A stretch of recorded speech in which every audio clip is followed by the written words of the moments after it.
La palabra del Señor dice así de la siguiente manera. Salmo 12:5. En el nombre del Padre, del Hijo y del Espíritu Santo. Por la opresión de los pobres, por el gemido de los menesterosos, ahora me levantaré, dice Yahvé. Pondré en salvo al que por ello suspira. Le voy a titular Ayuda contra los malos. Este salmo, al igual que otros, es el resultado de una oración personal del rey David.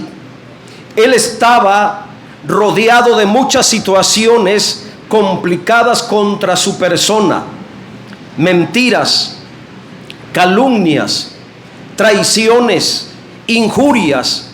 Y al mirar el sufrimiento del justo en las manos de la gente malvada, donde él personalmente era víctima, él levantó un clamor a Dios pidiendo ayuda contra los malignos.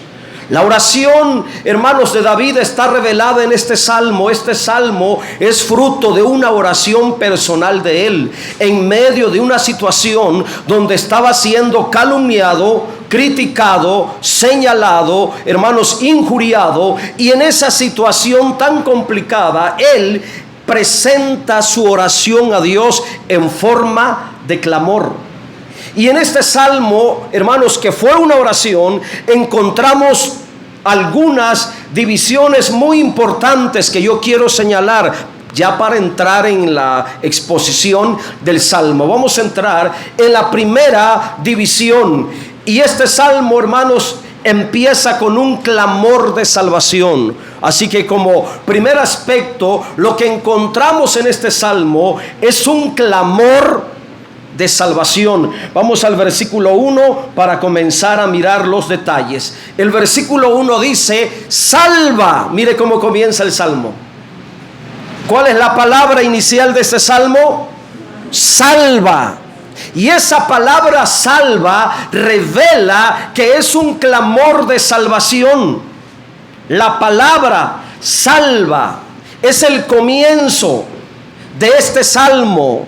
Y el uso de la palabra salva es una declaración de fe y de seguridad. El Dios del salmista tiene el poder de salvación.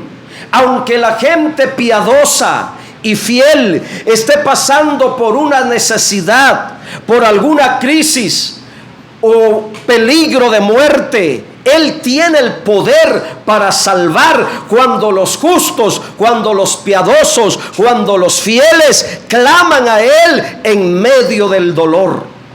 Entonces, que este salmo comience con la palabra salva, que es una expresión de salvación, un clamor de salvación, me da a entender de que hay esperanza en Dios, hay esperanza de salvación para aquel que tiene su confianza en Dios. ¿Cuántos estamos confiando en Dios?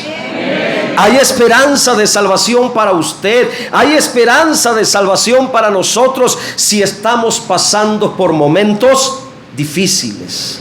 La palabra salva se refiere a ser liberado, ayudado, auxiliado, rescatado, socorrido de alguna situación difícil. Ese es el significado de la palabra salva. Ser librado de una situación peligrosa. Y este es el comienzo de la oración personal de este creyente que era víctima de la maldad humana. Ahora yo quiero que, a manera de fundamento, decir esto. Las palabras originalmente de este salmo fueron una oración. Una oración. Y si hablamos de oración, estamos hablando de la parte imperfecta del ser humano. Aunque las oraciones son poderosas, pero tienen un lado humano. Y no siempre las oraciones son perfectas, aunque Dios en su misericordia las entiende, responde, las escucha, pero muchas veces las oraciones que hacemos no son del todo perfectas. Sin embargo, Dios en su fidelidad, aunque nuestras oraciones no sean perfectas, Él entiende perfectamente la intención de esa oración. ¿Y por qué digo que las oraciones no siempre son perfectas? Porque las palabras iniciales de la oración de David no eran totalmente perfectas. Porque mire lo que le está diciendo a Dios en oración: salva, oh Jehová, oh Yahvé, porque se acabaron los piadosos. ¿En serio? ¿Ya no quedaban gente piadosa en la tierra? Es una exageración. Amén. Era una exageración. Pero sabemos que Él está orando en un momento de aflicción. Está orando en un momento difícil. Y en su desesperación le dice a Dios: Señor, sálvanos, o sálvame, porque ya no hay piadosos. Se acabaron los piadosos. Ahora yo puedo ver como una exageración en las palabras de David. Estas palabras que eran oración, se mira lo imperfecto de la humanidad de aquel que ora a Dios en su desesperación. Se acabaron los piadosos. Ahora, las palabras revelan la condición del corazón. Las palabras dichas por David revelan la angustia, el dolor que estaba en su corazón. Él tenía un corazón lastimado, herido, y en cierta manera estaba confundido acerca de la situación real de la vida humana. En su desesperación, él llegó a pensar que no había más piadosos y fieles en la tierra. Él lo dijo con esas palabras. Obviamente esto era una exageración humana de su parte. Es cierto que hay maldad en la tierra, pero también es cierto que en todas las generaciones ha habido gente buena, ha habido gente piadosa y gente fiel. Sin embargo, David habló con mucho dolor, oró lastimado por las traiciones humanas. Oró con el dolor y con la desesperación de que estaba siendo señalado, hostigado, criticado, traicionado, vituperado por la gente maligna que le había dañado. Y cuando alguien es víctima de cierta maldad humana, la persona llega a pensar que todos son malos también. Cuando alguien es lastimado o traicionado por alguien, esa persona dañada, lastimada en su corazón, va a pensar que todas las demás personas también son malas. Por ejemplo, aquella mujer que la engañaron, que jugaron con sus sentimientos. Algún hombre se aprovechó de ella, la engañó, le mintió. Esa mujer queda lastimada en su corazón, queda dañada en su corazón, y al tiempo esa mujer puede llenarse de amargura y puede pensar que todos los hombres son infieles, puede pensar que todos los hombres son malos. Lo mismo puede pasar en un varón, porque también los varones son lastimados en su corazón. ¿Cuántos hombres han sido víctimas de una traición, de una infidelidad? Y al ser lastimados emocionalmente, sentimentalmente por alguna mala mujer, piensa que todas las mujeres son malas. Es muy propio cuando somos dañados pensar, creer, confesar que todos los demás también son malos. Por eso David, dañado en su corazón, lastimado en su corazón, él llegó a creer que ya no había gente buena en la tierra, que todos eran perversos, que todos eran malignos. Esto fue lo que llegó a pensar David, que ya no había gente piadosa, que ya no había gente fiel, que se habían acabado. Ahora, en relación a nosotros, pensar esto, igual que David, decir esto nosotros en este tiempo, por alguna maldad que nos hicieron, por alguna traición que hayamos recibido, por alguna infidelidad que hayamos sido víctima, o por algún amigo que nos traicionó, alguna amiga, alguna persona muy amada, algún familiar, o inclusive nuestra propia pareja, si nos llega a fallar, y pensar que todo mundo es malo, sería un error de nuestra parte. Sería un error pensar eso.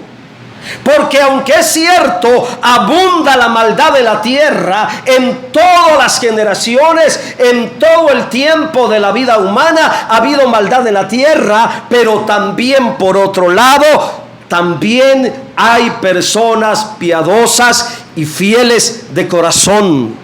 No todos son iguales, no todos son malignos, no todos son malvados. Ahora en Cristo hay mucha gente que ha sido transformada, hay mucha gente que ha sido cambiada, hay mucha gente que ha sido renovada. Es cierto, probablemente muchos de los que estamos aquí éramos malos, infieles, traicioneros, mentirosos, malignos, pero en Cristo somos nueva criatura.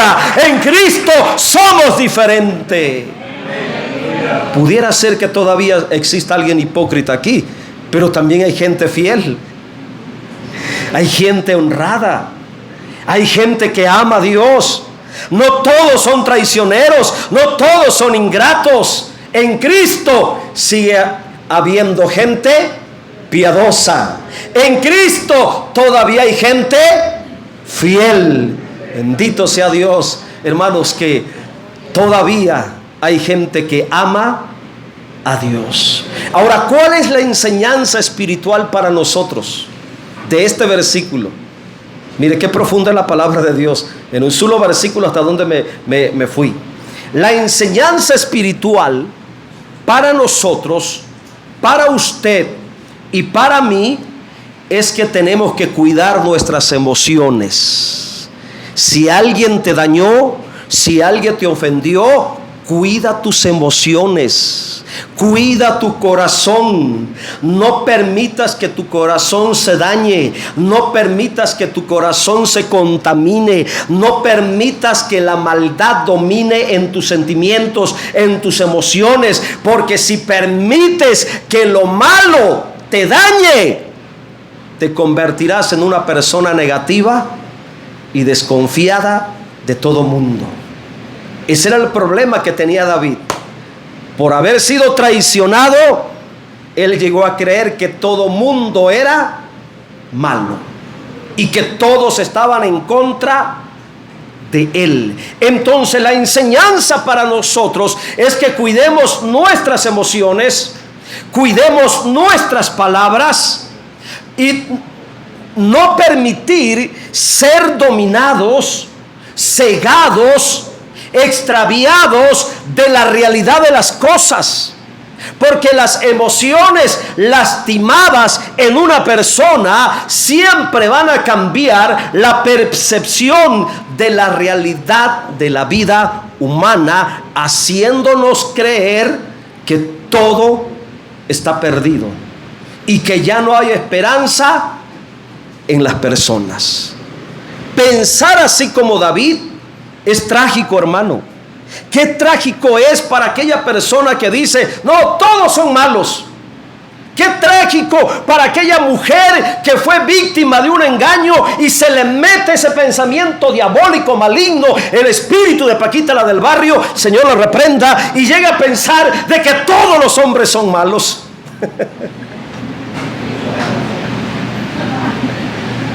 Sí, hermanos, hay muchas mujeres que traen el espíritu de esa señora, creyendo que todos los hombres son malos. Qué trágico cuando una persona piensa eso de una manera muy negativa. Peor aún, cuando lo confiesa.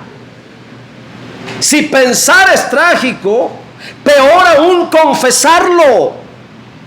Cuando lo decimos, cuando lo hablamos. ¿Saben qué fue lo trágico y lo peor de David? Que no solamente lo pensó, él lo habló, lo confesó, lo declaró. ¿Y a quién se lo estaba diciendo? ¿A quién se lo estaba diciendo? Se lo estaba diciendo a Dios en oración.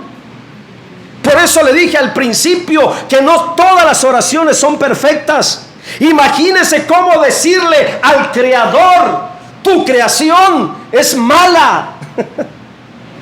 Tus criaturas son perversas. Como lo que le estaba diciendo al Creador en oración: oye, ya no hay gente buena en la tierra, se te acabaron los piadosos en la tierra. Le estaba diciendo a Dios. Se te acabaron los fieles en la tierra. Oye, le estaba orando. Y lo erróneo de sus palabras, lo equivocado de sus palabras. Imagínese orarle a Dios de esta manera. Qué trágico, ¿verdad? Así que tenemos que tener mucho cuidado, aún en las cosas que le decimos a Dios. Mucho cuidado con la forma de cómo tú vas a Dios en oración. No hay que permitir que la maldad nos extravíe de la realidad de las cosas y nos haga pensar mal, hablar mal, peor, orar mal delante de Dios. A mí me parece muy interesante lo que está revelado aquí, hermanos. Aspecto número 2. Paso al segundo aspecto: el problema de la maldad humana. Hay muchas cosas muy importantes en cada versículo de este salmo. Versículo 2. David sigue hablando con Dios, sigue orándole a Dios, y en esa oración a continuación le dice: habla mentira cada uno con su prójimo.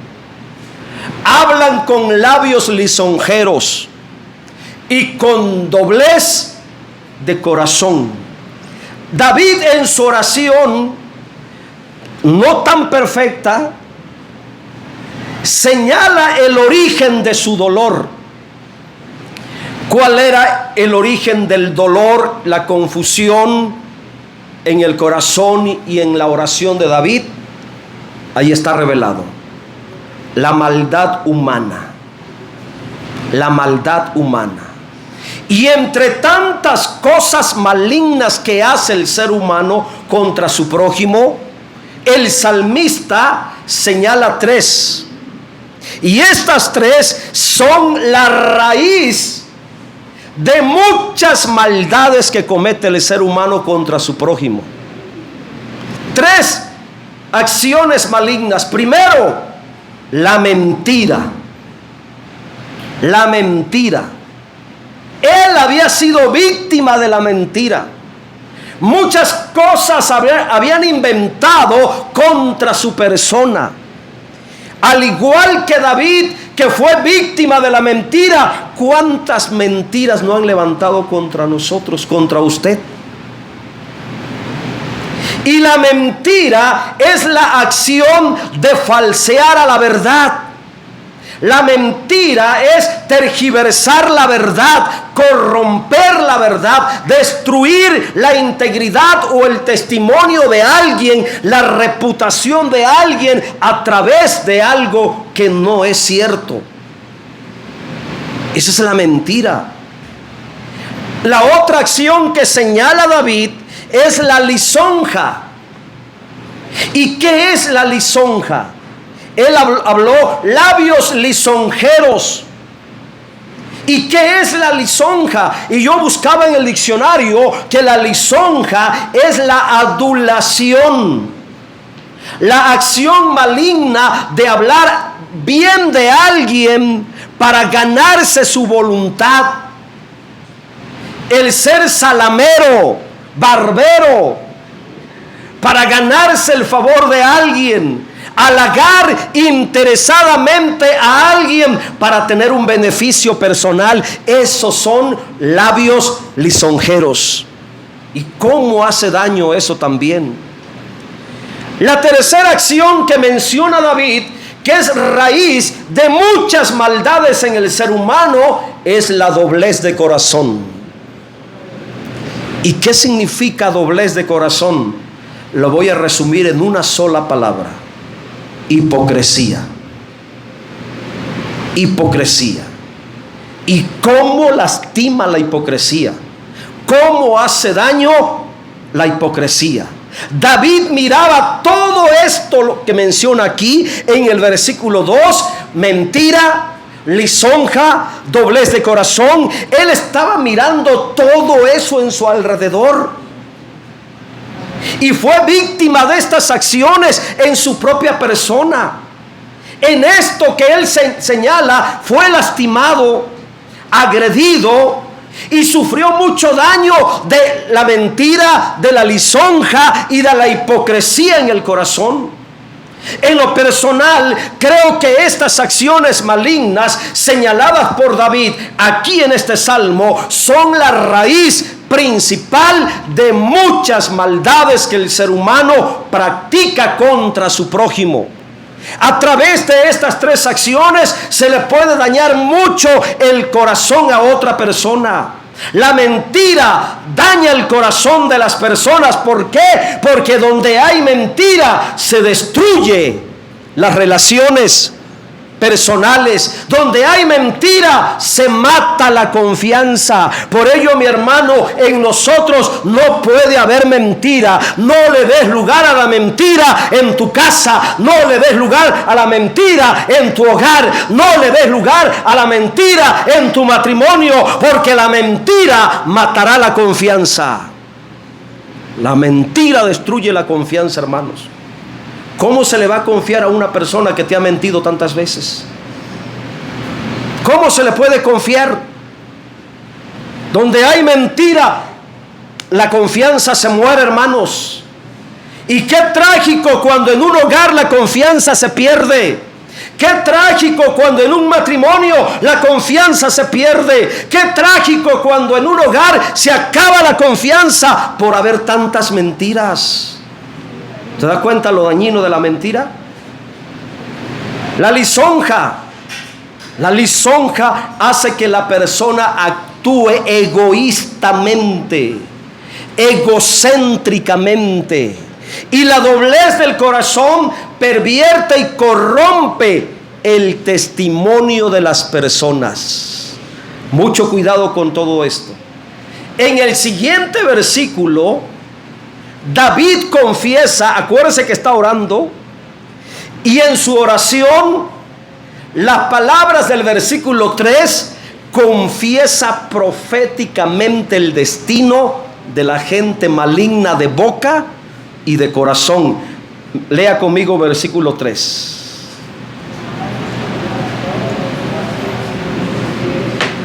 Considere que él está orando. Y en ese momento de oración abre su boca y mire lo que dice. ¿Qué es lo que está diciendo David? ¿Cómo se le llama a esas palabras? Él está profetizando. Él está profetizando el destino de la gente maligna de boca y de corazón. Él está hablando y confesando, creyendo que Dios no tolerará la maldad, ni de labios ni de corazón. Y él profetiza La sentencia para la gente de labios lisonjeros, la gente que habla jactanciosamente con su lengua. Dice: Yahvé destruirá todos los labios lisonjeros y la lengua que habla jactanciosamente. La sentencia para el que habla mal, hermanos, está aquí: ser destruido por su maldad. La maldad siempre destruye al malo. El malo se destruye a sí mismo, y esto es una sentencia divina. Dios permite la destrucción del maligno de labios. Siempre la persona va a recibir lo que dice, va a sucederle lo que confiesa, le va a venir lo que habla. Así que no ande hablando cosas malas, ni ande confesando tragedia, ni ande confesando dolor, porque lo que usted confiese, eso le puede venir. Lo que usted confiese con mentiras de otra persona, lo que usted invente de mal contra otra persona, le puede venir a su propia persona, le puede venir a su propia vida. Era la sentencia que David estaba profetizando. Versículo 4, continuamos y los voy a llevar, hermanos, a otro aspecto. Bueno, es parte del mismo aspecto, pero en el versículo 4, David, hablando por el Espíritu, revela una trágica realidad de la vida humana, principalmente de la persona que está ajena a Dios, principalmente de aquel que vive lejos de Dios, separados de Dios. Versículo 4 dice: a los que han dicho, por nuestra lengua prevaleceremos, nuestros labios son nuestros. Mire, qué arrogancia de la vida humana. Se le olvida que Dios fue el que le da la facultad al hombre para hablar. Pero el hombre en su maldad dice: yo hablo lo que quiero, a mí nadie me puede callar, yo voy a hablar lo que se me antoje, total son mis labios. Mire, ese es el pensamiento. Nuestros labios son nuestros, ¿quién es Señor de nosotros? Mire qué rebeldía expresada en estas palabras. Estas palabras que David le dice a Dios, así hablan en la tierra. Así dicen los que hablan mentira, así hablan los que dicen lisonjas, así habla la gente que tiene un corazón quebrado, un corazón lleno de hipocresía y de maldad. David le estaba diciendo a Dios, le estaba describiendo a Dios en oración el hablar del pecador. Este es el hablar del pecador. Este es el hablar de aquel que vive apartado de Dios. Tiene un hablar maligno. Observa el hablar de la gente pecadora. Su vocabulario es maligno. Sus palabras son llenas de maldición y de muerte. Hablan de una manera muy egoísta. Su hablar está lleno de malicia, de engaño y de perversidad. Y con este modo de hablar lastima, daña mucho al que vive en justicia, en santidad y rectitud delante de Dios. Hermanos, lastimosamente las palabras del pecador, la Biblia dice que son como golpes de espada en el corazón del justo. Los labios del pecador son fuente de mucha maldad, porque habla palabras de muerte, palabras de maldición. Con su lengua, con sus labios, desprecian el señorío de Dios. Ahí está. Su confianza en ellos mismos y su rebeldía expresada en la última parte, que es una pregunta: ¿quién es Señor de nosotros? No reconocen el señorío de Cristo. Ese es el hablar del pecador. Mucha rebeldía, mucha desobediencia. Paso a la tercera división. Versículo número 5. Mientras David está orando, recibe la respuesta de parte de Dios. Aunque su oración no era perfecta, fue recibida de parte de Dios. Fue escuchada por Dios. Y él recibe una respuesta contundente de parte de Dios. Versículo 5 es la respuesta a las palabras de David. Vamos a leer. Por la opresión de los pobres, por el gemido de los menesterosos. ¿Quién está hablando? ¿Quién está hablando ahí? Está hablando Dios. ¿Pero a través de quién? A través de los labios de David. Eso es lo sorprendente de la oración, que hay momentos cuando tú estás hablando con Dios, pero puede llegar un momento donde Dios te responde y va a hablar a través de tu propia boca en la oración.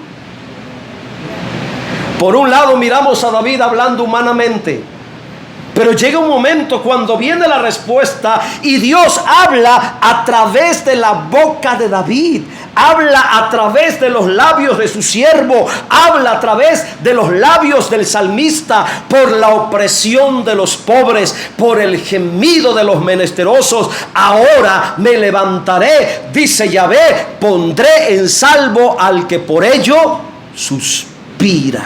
Y yo encuentro algo poderoso aquí. De hecho, esta es la parte más importante de esta predicación, hermanos. Y le pido a Dios en este momento que le abra el entendimiento y le ayude a entender, a discernir lo que yo puedo mirar. Porque cuando David empieza a decir esto, hermanos, fue en un momento de oración. Y de repente él empieza a profetizar de parte de Dios. Escucha lo que estoy diciendo. En su oración llega un momento cuando Dios le usa sus labios, usa su boca del salmista. Dios pone su palabra en la boca de David. Dios pone su voluntad en los labios de David. Y David en su oración, él empezó a hablar de parte de Dios. Empezó a hablar como Dios aquí en la tierra. Empezó a profetizar de parte de Dios. Y esta es la parte más importante, la revelación más importante para nosotros, hermanos. El poder que hay en la oración, más allá de hablar con Dios, más allá de confesarle a Dios nuestra necesidad, nuestro temor, nuestras angustias, más allá de eso, hay un aspecto poderoso de la oración cuando de repente aquel que está orando empieza a profetizar la voluntad de Dios a favor de su necesidad. Y fue lo que pasó con David. Le estaba orando a Dios, levantando un clamor de salvación. Viene la respuesta de Dios. Dios habla a través de su propia persona, usa sus labios, usa su boca para profetizar, para revelar de que él había escuchado la oración y que por la opresión de los pobres y por el gemido de los menesterosos, Dios se levantaría para salvar al que está sufriendo. Te lo voy a explicar de otra manera. Sucede que de repente puedo estar orando yo por cualquier situación. Puede estar orando usted por cualquier necesidad. Pero de repente usted empieza a profetizar, usted empieza a orar de acuerdo a la voluntad de Dios, de acuerdo a la revelación de la palabra. Y en ese momento de oración que comenzó como una súplica, que comenzó como un clamor, de repente viene a su mente mientras está orando que la Biblia dice que los que confían en Jehová son como el monte de Sión, que no se mueve, sino que permanece para siempre. Y en ese momento momento usted dice: aunque me están persiguiendo, aunque me están señalando, aunque me están condenando, aunque me han traicionado, aunque muchos enemigos se han levantado, pero yo estoy como un monte porque confío en el poder de Dios. Por lo tanto, ni el diablo me mueve, nada me mueve, porque soy como un monte rodeado por Dios. Los que confían en Él son como el monte de Sión. Yo soy un monte en la tierra, plantado por Dios, y nada me moverá. Eso es profetizar. Eso es profetizar en la oración. Eso es hablar de parte de Dios en la oración. Si te amenazaron de muerte, de repente empiezas a orar: Señor, sálvame, Señor, guárdame. Que te hablaron para amenazarte de secuestro, y con mucho miedo: Señor, hay mucha maldad en la tierra, Señor, líbrame de la gente maligna, libra mi casa, libra mi hogar de la gente malvada, de la gente violenta, de la gente sanguinaria. Pero de repente en la oración te acuerdas del Salmo 91, y cuando tú empiezas a hablar lo que Dios ha dicho y lo usas en tu boca y lo confiesas en tu boca, ahí cambia la oración, ahí entra en otro terreno, otro nivel, otro poder de la oración. Cuando de repente en tu oración, con mucho miedo, con mucha preocupación, tú le dices al Señor: tu palabra dice que me tomarías al abrigo del Altísimo. Por lo tanto, Señor, tú tomas mi casa al abrigo del Altísimo, tú pones mi hogar bajo la sombra del Omnipotente. No temeré mal alguno, Señor. Tú estás hablando la palabra de Dios, tú estás confesando la voluntad de Dios, tú estás proclamando la bondad de Dios a tu favor. Fue lo que le pasó a David. Empezó de una manera muy mal orando: Señor, ya no hay gente buena en la tierra, Señor, ya no hay gente fiel en la tierra. Pero en un momento de la oración, hermanos, todo cambió. Empezó a hablar como Dios. ¿Saben qué me sorprende? Que él empezó a hablar como Dios. Y esto no es una herejía, ni tampoco es un invento mío. Cuando digo que empezó a hablar como Dios, es que en medio de la oración él empezó a decir: por la opresión de los pobres, por el gemido de los menesterosos, ahora me levantaré. Ahí empieza a hablar como Dios. Ahora me levantaré, dice Yahvé, pondré en salvo al que por ello suspira. Qué poderoso, hermanos. Recordemos entonces que el Salmo número 12 era una oración personal. Gloria al Señor. En este versículo 5, ante su necesidad, en medio de su necesidad, él confesó lo que Dios haría a su favor. Confesó su necesidad y profetizó la voluntad de Dios para con él. Vamos a pasar al versículo 6. Todo cambió cuando David empezó a hablar de parte de Dios. Oye, tú puedes hablar de parte de Dios en tu oración. Tú puedes hablar de parte de Dios en tu oración. La próxima vez que tú estés orando, deja de pedir y empieza a confesar lo que tú crees que Dios hará por ti, por tu casa, por tu hogar, por tu familia. Yo ayer en la tarde estuve orando aquí, hermanos, con los hermanos que vinieron a la oración. ¿Y saben cómo terminé a lo último? Terminé llorando, confesando y declarando la palabra de Dios. Los que estuvieron orando aquí conmigo habrán escuchado cómo al final de la oración, hermano, yo empecé a levantar la voz y empecé a hablar lo que yo creo que Dios hará a favor de mí, a favor de la iglesia, a favor de nosotros. Eso es profetizar. Y cuando usted empieza a orar de esa manera, muchas cosas cambian. Versículo 6. Mire, David se olvidó de la maldad. Se olvidó de la maldad y se centró únicamente en lo que Dios ha dicho. Por eso el versículo 6 dice: las palabras de Yahvé son palabras limpias. como plata refinada en horno de tierra, purificada 7 veces. Mire, ahora, en ese tiempo de oración, ¿cuánto tiempo había pasado? No sé cuánto tiempo llevaba orando David, pero llegó un momento en su oración cuando él hace una tremenda comparación entre las palabras de los malignos, los labios mentirosos, labios lisonjeros. Hace una tremenda comparación ante las palabras de Dios y resalta la santidad de las palabras de Dios. Pone en alto la santidad de la palabra de Dios ante la maldad de las palabras humanas. Y declara lo siguiente: primero, que la palabra de Dios siempre es una palabra limpia. Siempre es una palabra limpia. Las palabras de Dios expresan y revelan su corazón divino. Dios tiene un corazón puro, santo. Sus palabras son limpias.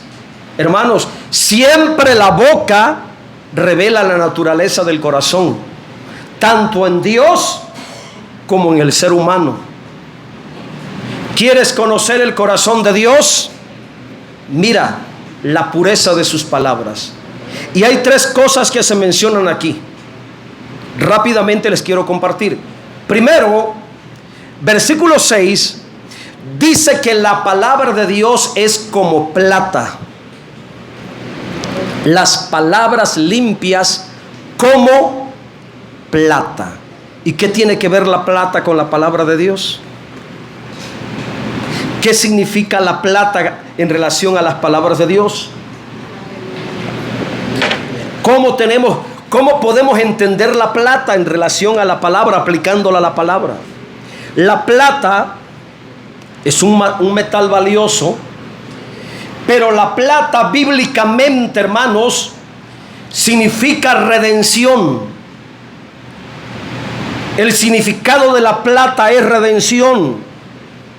¿Con cuántas monedas vendieron a José? ¿Con cuántas monedas vendieron a Jesús? ¿Y cuál era el metal de las monedas? Plata. Entonces la plata significa redención. Esto me da a entender que la redención es el hablar de Dios. La redención es el lenguaje de Dios para la tierra. El tema principal de Dios en el cielo es la redención en la tierra. Por eso la plata, símbolo de redención, está en relación a las palabras de Dios, que son limpias y son puras. Mire cómo habla Dios.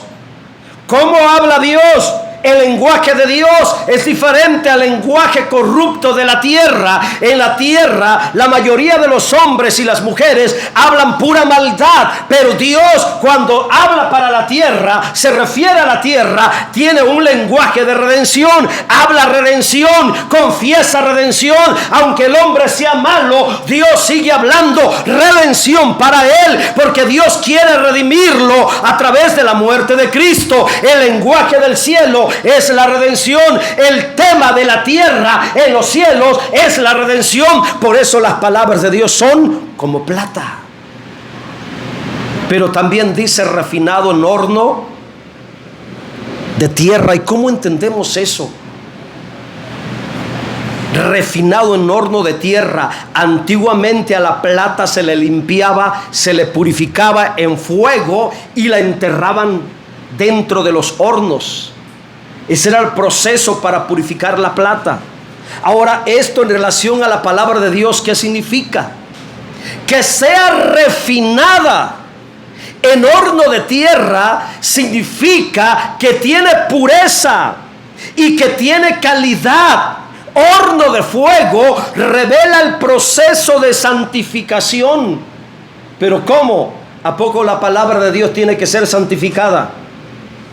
¿Cómo entendemos esto? ¿La palabra de Dios tiene que ser santificada?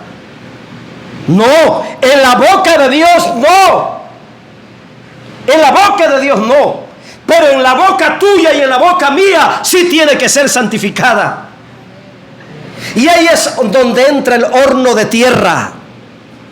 Porque cuando se refiere al horno de tierra, se está refiriendo al instrumento en la tierra donde se pone la palabra, donde se deposita la palabra, y el instrumento de tierra donde Dios deposita su palabra es tu boca, es mi boca. Por lo tanto, tiene que ser refinada, tiene que ser purificada, tiene que ser limpiada para que la palabra fluya correctamente. Estoy hablando de cosas muy espirituales, ¿eh? Yo sé que algunos ya se perdieron y están así, dando vuelta, pero estoy hablando de cosas muy espirituales, ¿eh? Espero en Dios que me esté explicando. Amén. Horno de tierra habla del instrumento aquí, donde la palabra se deposita. ¿Y sabes qué? La palabra, cuando se deposita en nuestra boca, tiene que ser purificada. ¿Por qué? Porque nuestros labios son inmundos. Ahorita lo va a entender perfectamente. Cuando Dios levantó a Isaías como profeta, dice que en el año que murió el rey Usías, dice que Isaías tuvo una visión en el templo y que vio a Dios sentado en su trono, que sus faldas llenaban todo el templo. Y de repente dice que miró uno de los serafines que agarró un carbón encendido con unas tenazas, y dice que ese fuego lo puso en la boca del profeta. Y después que el fuego tocó sus labios, entonces escuchó la voz y la orden que profetizara. Ahí está el horno de fuego. El ser humano, el instrumento, hermanos, terrenal, el vaso terrenal tiene que ser purificado como horno, santificado, para que la palabra pueda ser dada sin ningún tipo de malicia, sin ningún tipo de inmundicia. Mire hasta dónde se metió en la revelación espiritual David. 7 veces implica la disciplina en alcanzar la plena perfección. La palabra divina en la boca de Dios es perfecta, pero en la boca del ser humano tiene que ser perfeccionada, procesada. Hermanos, el número 7 expresa el proceso, la disciplina para alcanzar la perfección, para hablar limpiamente en la tierra la palabra de Dios, de parte de Dios. Ya voy a terminar porque yo sé que algunos ya quizá ya no están captando nada. Versículo 7 y terminamos. Amén. Dice: tú, Yahvé, los guardarás, de esta generación los preservarás para siempre. Después que David dijo tantas cosas tremendas y que Dios habló a través de sus labios, termina él diciendo y confesando: Señor, tú nos guardarás, tú nos librarás de esta generación perversa. Y mire, aunque los malos vayan cercando, aunque la vileza crezca como la hierba mala, Dios guardará siempre a los justos, a los que aman a Dios, a los que confían en Dios. He terminado, hermanos. Póngase en pie, por favor.